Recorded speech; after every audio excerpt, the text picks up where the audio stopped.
You're watching Screw It on SuppleWine. I'm your host, Mike Supple.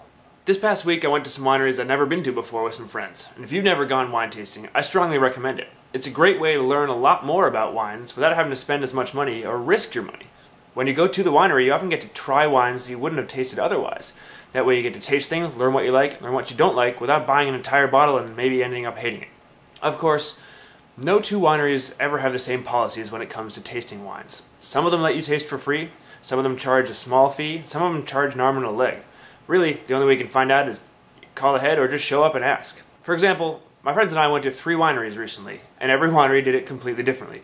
The first winery had a complimentary lineup, tasted 5 wines for free, but then they also had what they called a reserve tasting, which were some of their more expensive or limited production bottles. They charged $5 a person for that, and you got to taste through all of those. In the end, one of the couples we were with purchased several bottles, but that was it. You had to pay for your tasting and you had to pay for your bottles. The next room we went to, they charged everybody. It was a nominal fee, but tasted through 5 wines, charged $5 a person. We tasted through. One of the couples bought several bottles, and that winery comped their tasting fee. So they bought bottles, didn't have to pay for the tasting. Everybody else had to pay for their tastings. The final winery we went to had a $5 per person tasting fee. We tasted through it. Some of my friends bought a couple of bottles, and they waived 1 tasting fee per bottle that they purchased. So we ended up not having to pay anything for any of the fees there. So again, 3 wineries, 3 completely different styles. And even though it can be frustrating to have to pay to taste wines and learn about them, I personally would much rather do it that way than get free tastings everywhere I go. Why?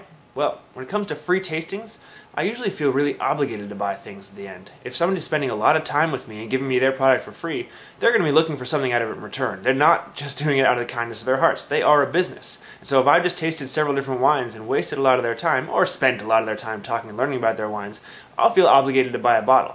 This isn't bad if I have the money or I really like the wines, but what if I'm on a budget that week or I didn't like anything? I could end up going home with a $30 bottle that I really have no interest in.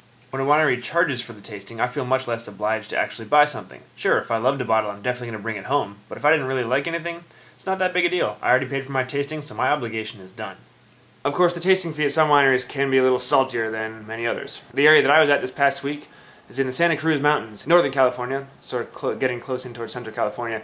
It's a lesser known wine region, and a lot of the wineries are family run, small locations, and again, some of them were free and some of them were $5. And really a $5 tasting fee is really nominal. I can't complain for tasting, tasting 5, 6, 7 wines for $5. That's really no big deal. But if you get into more popular areas like Napa, you can definitely expect to be paying upwards of $15 to $20 a person for a tasting.